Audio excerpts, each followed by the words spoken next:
As a coach, some of the benefits to live coaching is we get to assist in the immediate, and it isn't something that has to wait until a meeting happens on a feedback day. In the moment, when we see a tweak that needs to be done immediately, that's our moment to really support the staff, the SGIs, and give them the support needed, and even maybe do some modeling in that exact moment of need. In all honesty, in the beginning, it's a little tough. You don't want to feel like you're micromanaging, of course, but as you become more comfortable and confident, and the trust is built between your staff member and yourself, it becomes a neutral playing ground, per se, and you're able to build that relationship and make those connections with that person, and them not feel intimidated by what you're offering. It's probably one of my favorite parts of my job is doing live coaching. I can't wait to get into the rooms of the people that I'm coaching to be able to have that experience with them. And we've gotten to a point where we're so comfortable with each other that it becomes almost part of the Vegas in the room, that we're tossing back and forth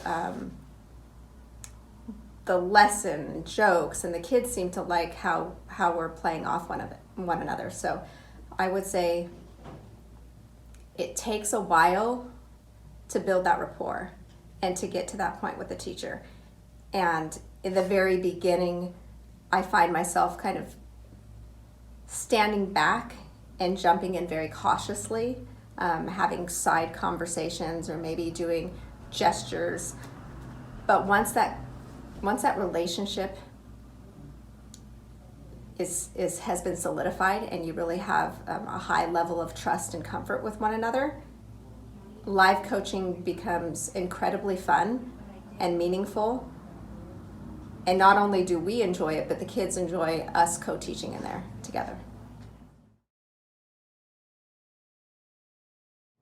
I believe some of the steps that I took to help build a relationship and becoming comfortable was to actually model, to not only just model in our feedback sessions, but in the moment as well. I believe sitting down in the centers with them while they are teaching is really important, to be there and to be that support, but also for myself to model it and do it for them to see it live happening.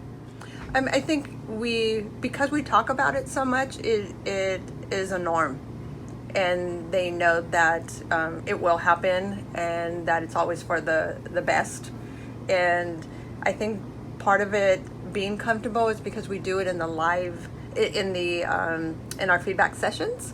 So that becomes really comfortable with having to do that role play. So then when you do it in the live moment, I think it's a little less stressful.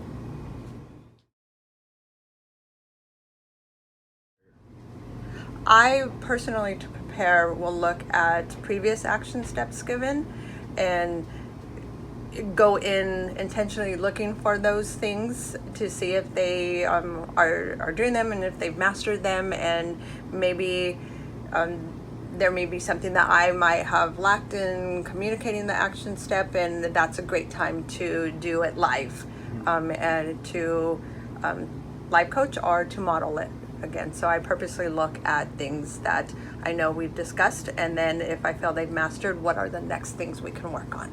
Okay. Your coachee is going to be looking for you to, like, they're looking at you to watch what you're doing, and they know ahead of time that's why you're jumping in. Yes, and definitely a lot of hand gestures, complete sentences, tracking the student, pacing, so a lot of those kind of hand signals go into it. I am one to purposely interject myself into the center, so I sit around, and so not only do I get a view like from where the students sit, but then I will also sit side to side with the staff person and kind of be that bug in the ear. And we also, it's okay to stop in the moment and have a question and refer to what they're doing, and normalize error if something is happening, and redirect the staff or the students.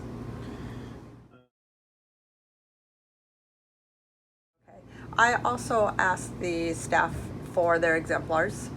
We do review them weekly, and if I feel that there is a moment that I can interject, at least I have the exemplar to go by, and I could see what the staff member is trying to get at, and so that really helps to help me co-teach. So that way I can model those expectations for them, as well as at any moment jump in, do a live teach, and the students know what that expectation is when I release it back to the staff person. Good. So we had a teacher start halfway through the year last year, and we decided, he and I, to do live coaching for the remainder of the year, because it would have been the highest impact and the most development we can do in the shortest amount of time. So between then and now, he has become an extraordinarily strong teacher, and I can't attribute all of that to live coaching, because he definitely has a natural knack for teaching and a love for it. But I would say that live coaching had a lot to do with how quickly he was able to learn our Navigator best practices and the curriculum in a very short period of time.